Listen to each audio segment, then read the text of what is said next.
नीलाचलनिवासाय नित्याय परमात्मने बलभद्रसुभद्राभ्यां जगन्नाथाय ते नमः। जगन्नाथाय ते नमः।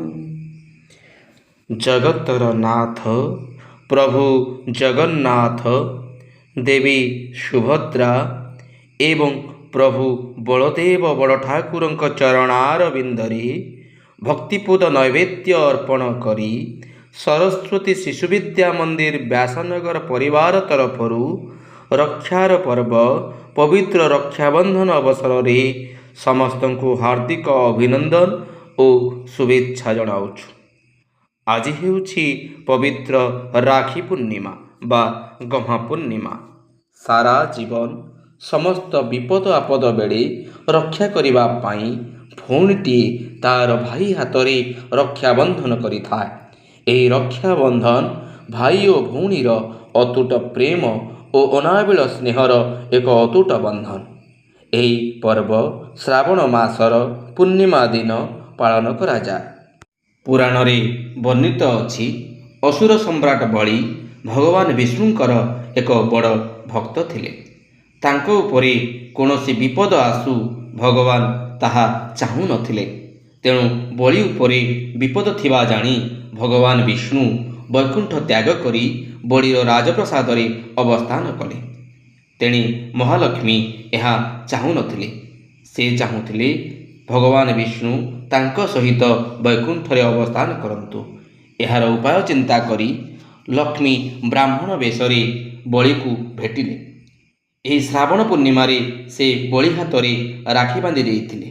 ଏହାପରେ ଜଣେ ଭାଇ ହିସାବରେ ନିଜର କର୍ତ୍ତବ୍ୟ କରିବାକୁ ଯାଇ ବଳି ଭଗବାନ ବିଷ୍ଣୁଙ୍କୁ ବୈକୁଣ୍ଠରେ ରହିବାକୁ ଅନୁରୋଧ କରିଥିଲେ। ଆହୁରି ମଧ୍ୟ ପୁରାଣରେ ବର୍ଣ୍ଣିତ ଅଛି ଭଗବାନ ଶ୍ରୀକୃଷ୍ଣ ଅତ୍ୟାଚାରୀ ଶିଶୁପାଳକୁ ବଧ କରିବା ସମୟରେ ତାଙ୍କର ଅଙ୍ଗୁଳି କଟି ଯାଇଥିଲା।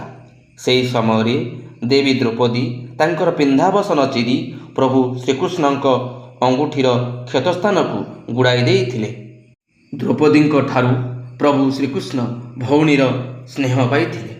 परे कोटिवस्त्र देई कुरुसभारे सेई भौणीर लज्जा निवारण करी तांकर सम्मान रक्षा करथिले। एणु यह एक पवित्र पर्व निश्चित भावरे। भारत एक कृषि प्रधान देश।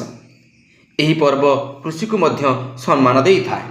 आज मध्य प्रभु बलदेवंकर जन्म, सेथिपाई प्रभु बलदेव आजिर दिन में पूजा पाती।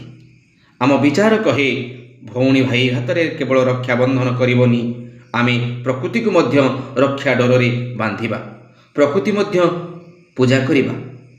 आमे जो मानक द्वारा उपकृत होउछे समस्ते आमर रक्षाकर्ता, समस्त को आमे रक्षा सूत्र रे जोड़िबा। एणु आजिर दिन में से समस्ते आमर आराध्य तथा नमस्य। स्नेह प्रेम भरी विश्वासर डोरी बांधिबा हाथरे राखी। स्नेह प्रेम भरी विश्वासर डोरी बांधिबा हाथरे राखी। सारा जीवन को रक्षा करिबाकू, सारा जीवन को रक्षा करिबाकू राखी तो रहिबो साखी, राखी तो रहिबो साखी, राखी तो रहिबो साखी।